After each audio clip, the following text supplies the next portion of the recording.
Hello, young scholars! Today, you, the Sedita Dragon, and I will visit Manhattan Island one final time. But before we do, I'd like to introduce you to a special guest. Who is joining us today, Sedita Dragon? Mr. Hurley, today we welcome Mr. Anthony White. He's a teacher in Buffalo, just like you. Hello, Mr. Hurley, Sedita Dragon, and hello to you, young scholars. It's a pleasure to be here with you today. But I have a question.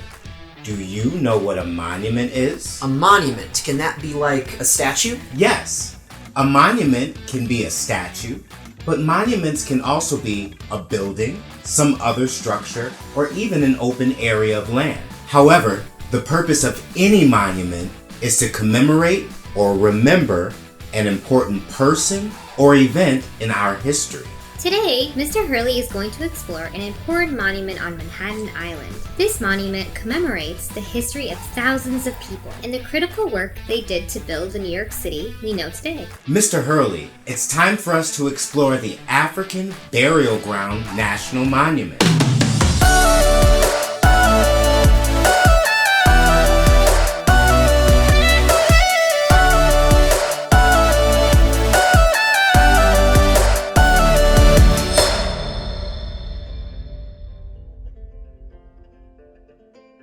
As Mr. White said, we are exploring the African Burial Ground National Monument in Lower Manhattan.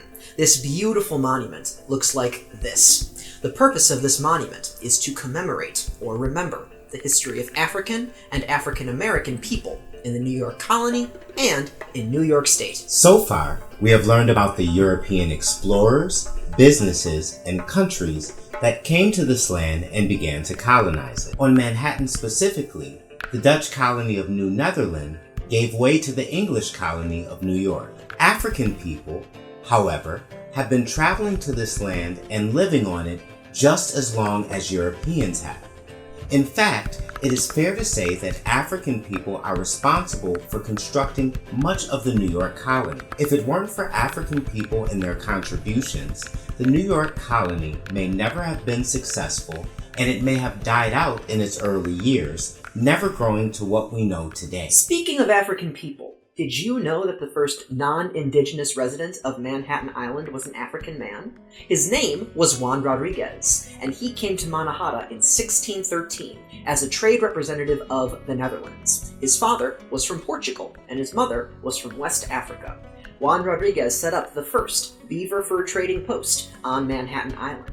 He even learned the Lenape language and married into the local community.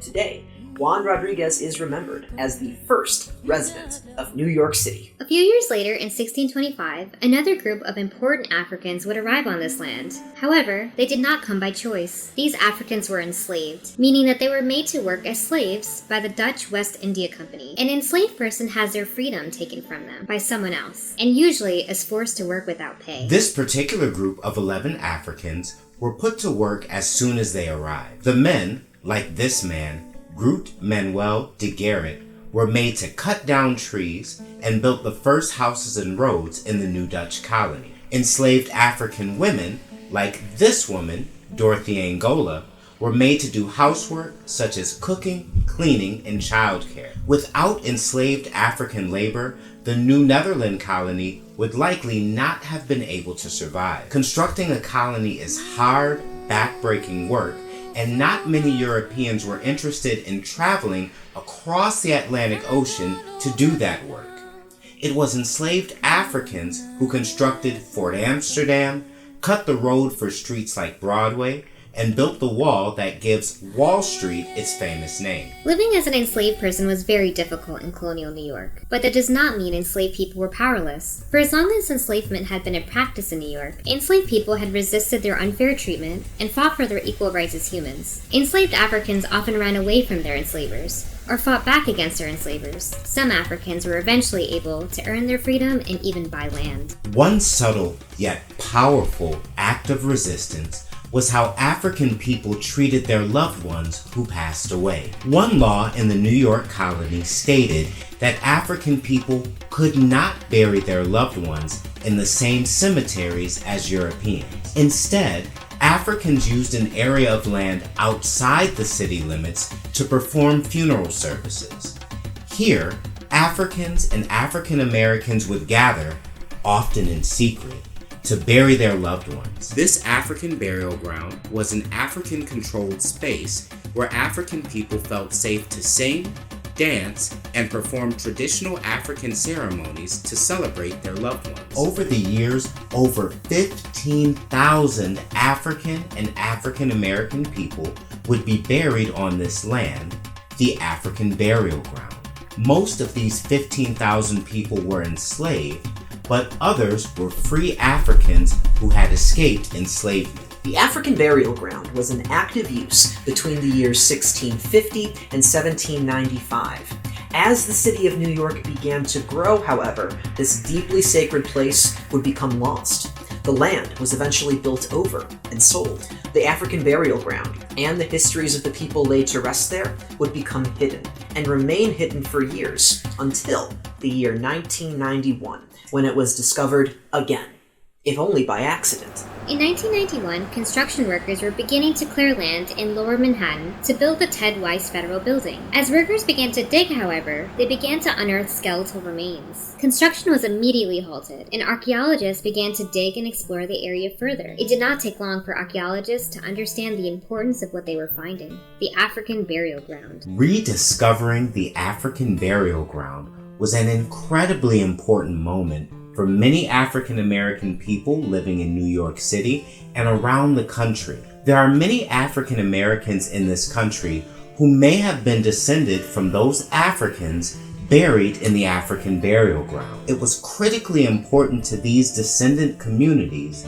that the remains found in the African burial ground be treated with dignity and respect. In 2006, African Burial Ground National Monument had finished construction. This day has been a long time coming, and while this weekend's events do not mark the culmination of that journey, it is an historic milestone in our efforts to ensure that our African ancestors buried here in the 17th and 18th centuries will never again be forgotten. Today, you can visit this monument to learn about the amazing legacy and contributions of the thousands of African people buried there. Mr. Hurley, are you ready to take us to the African Burial Ground National Monument? I sure am, Mr. White. Let's go.